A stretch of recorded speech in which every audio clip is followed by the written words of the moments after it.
আচ্ছা, সবার একটাই প্রশ্ন, যে কোনো ভিডিও পোস্ট করছি, ছবি পোস্ট করছি, সেখানে একটাই প্রশ্ন, সায়ক কোথায়? তো সায়ক কোথায় সেটার উত্তর আমি তোমাদেরকে যদি দিই, তার আগে আমাকে প্রশ্ন করতে হবে যে তোমরা যেভাবে আমাকে প্রশ্নটা করছো যে সায়ক কোথায়, বন্ধুকে ছেড়ে দিলে, বিপদের দিন ওকে ব্যাকস্ট্যাপ করলে, ওকে বয়কট করলে।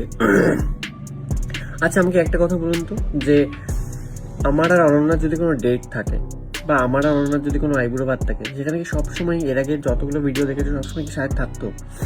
ধরুন আমি আর অনন্যা একটা পার্লারে গেছি আমাদের মা বাবাকে নিয়ে, সেখানে কি সায়ক থাকতো না? যদি ভালো করে দেখবা ভিডিওগুলো, যদি পুরোনো ভিডিওগুলো যদি দেখবেন, যেখানে সায়ক থাকা সেখানে সে থাকতো, কিন্তু সব জায়গায় কিন্তু সায়ক থাকতো না। তো সেখানে যখন তোমরা সব ভিডিওতে এসে এই কমেন্টটা করছো সায়ক কোথায়, সায়ক কোথায়, তো আমার একটাই কথা বলার যে ধরে নাও সায়ক এখন 2 মাস বাড়ি থেকে বেরোবে না, বা ও কোনো ভিডিওতে অ্যাপিয়ারেন্স দেবে না, ওর মেন্টাল হেলথ সেরকম নেই, আর ও বাড়ি থেকে বেরোচ্ছে না, বা ধরো কারোর সাথে দেখা করছে না, বা কোনো ইনভাইট করলে বা জন্মদিন যেখানেই করি সে আসছে না, তাহলে কি আমরা জন্মদিনটা পালন করব না?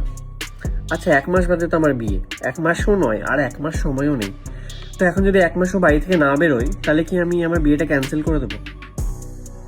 ও যদি চুজ করে যে ও পাবলিক অ্যাপিয়ারেন্স দেবে না, বা আমাদের কোনো ভিডিওতে আসবে না, বা কোনো ভিডিওতেই আসবে না, কোনো অনুষ্ঠানে আসবে না, ওর মেন্টাল হেলথ ঠিক নেই, সেটা তো আমার রেসপেক্ট করা উচিত নাকি আমার ওকে জোর করে সেখানে টেনে নিয়ে আসা উচিত? কারণ আপনারা বলছেন আপনারা ওকে দেখতে পাচ্ছেন না বলে।